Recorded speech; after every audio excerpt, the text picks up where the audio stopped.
ও সোনা মা, তুমি এত সুন্দর সেজেছো কেন? কোথায় যাবে? মেলায়? কেন, কি নেবে ওখানে? খেলনা কিনতে যাবে? এই জন্য এত সুন্দর সেজেছো? ঠিক আছে, চলো চলো দুজন মিলে যাই। তো বন্ধুরা, সোনামায়ের কথা শুনে বুঝতেই পেরে গেছো সোনামা এখন মেলা দেখতে চলে এসছে। তো সোনামা দেখো এই মেলায় ভেতরে যেতে না যেতেই বায়না শুরু হয়ে গেছে, এটা কিনবে ওটা কিনবে। তো এখনও পর্যন্ত ওর বাবা অফিস থেকে আসেনি, তো ওকে আমি বললাম তোর পাপা আসুক তারপরে তোকে আমি কিনে দেব।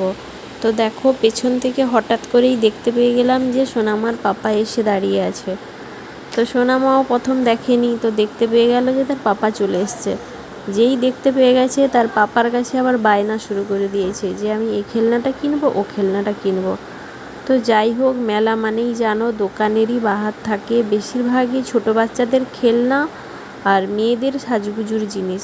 তো এখানে মেলা কিন্তু বেশিরভাগ এইগুলোই থাকে, দু একটা স্টিলের দোকান থাকে দেখো, আর বেশিরভাগই বাচ্চাদের খেলনা আর মেয়েদের ওই সাজুগুজুর জিনিস, এছাড়া বেশি কিছু থাকে না।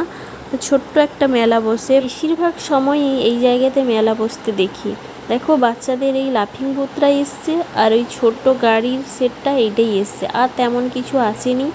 আগের মেলাতে কিন্তু নাগরদোলা টোলা এসছিলো, এই মেলাতে দেখছি যে কিছু একটা তেমন আসেনি।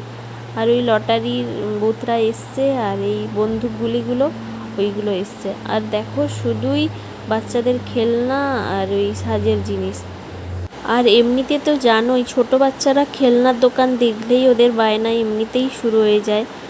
তো এমনিতেই আমার মেয়ে একা একা রুমের মধ্যে থাকে, ওর তেমন খেলার সাথী তো থাকে না, তাই ওই খেলনা নিয়েই বেশিরভাগ দিনটা কাটায়। কি দারুণ দেখো সোনামা তার পাপার হাত ধরে হেঁটে হেঁটে চলে যাচ্ছে। হাত ধরে কোথায় নিয়ে যাচ্ছে জানো? প্রথমেই এই দোকানটাতে এসছিল, ওগুলো নাকি রঙিন শরবত, ওকে নাকি কিনে দিতে হবে। তো ওগুলো খেতেই চায় না, ওকে আগে অনেকবার কিনে দেওয়া হয়েছে, ওইগুলো খেতে চায় না, তবুও দেখলেও বায়না করে। আর দোকানে আসা মানেই ওর ওই উড়ি উড়ি কিনে দিতে বলে, তো আজকে কিনে দেওয়া হয়নি। তারপরে বায়না ওর মাসির যে গোপাল, গোপালের জন্য কিছু নিতে হবে। তো ওখানে গোপালের জন্য একটা বসার আসন কিনলাম। তারপরে এই খেলনাগুলো দোকানে নিয়ে এলাম যে চল এইগুলো কিছু একটা কিনে নিবি না, এইগুলো ওর পছন্দ নয়। তারপরে চলে গেলাম ওর জন্য একটা ঘড়ি কিনতে। আমার মেয়ে এতটাই রোগা, ওর হাতের মাপে কোনো ঘড়িই পেলাম না। তো যাই হোক, ওর বাবার সঙ্গে গিয়ে বায়না করে একটা 50 টাকার খেলনা নিয়ে এসছে। তো ওটা নিয়েই ও কিন্তু খুশি হয়ে গেছিলো। ও কিন্তু প্রথমে গিয়েই বলেছিল আমি রাধাকৃষ্ণ কিনবো।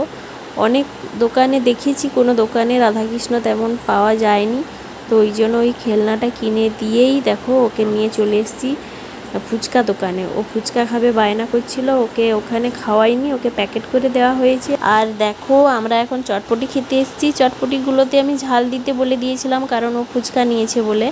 তো ওর বাবা একটু ওকে মটরগুলো বেছে বেছে খাওয়াচ্ছিল। তারপরে একটা ওষুধ দোকানে এসেছিলাম ওষুধ নেব বলে, তো ওষুধ পাইনি, তো সোনামার জন্য একটা ব্যাচ কিনে নিয়ে দেখো আমরা বাড়ি চলে আসছি। আসার পথে সোনামা বিভিন্ন রকমের পার্কের জিনিসগুলো দেখেও খুব আনন্দ পায়, ওইগুলোই আঙুল দেখিয়ে দেখিয়ে তার বাবাকে দেখাচ্ছিল। তো দেখো আমরা চলে এসেছি। ও সোনামা, মেলা থেকে কি কি নিয়ে এসছো? হ্যাঁ, এটা আমার জন্য। এটা তোমার না আমার? আর এইগুলো আমার আর কি।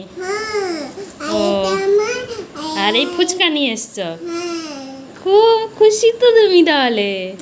খুব খুশি, খুব খুশি। সোনামা এখন ফুচকা খেতে বসে গেছে। তোমরা আবার কেউ লোভ দিও না কিন্তু, ছোট বাচ্চার খাবারে লোভ দিতে নেই। তো বন্ধুরা, সোনামাকে দেখেই বুঝতে পারছো ও ফুচকা খেতে খুবই ভালোবাসে আর আনন্দ সহকারে ফুচকাগুলো খাচ্ছে। তো যাই হোক, সোনামা এখন ফুচকা খাচ্ছে। আমার ভিডিওটা এখানেই শেষ করলাম। যদি আমার ভিডিওটি ভালো লেগে থাকে তাহলে সোনামাকে অনেক অনেক ভালোবাসা দিও সবাই। আর আবার চলে আসবো সোনামায়ের আবার একটি নতুন ভিডিও নিয়ে। যদি ভালো লেগে থাকে তাহলে লাইক কমেন্ট শেয়ার করে একটা ফলো করে দিও। বাই।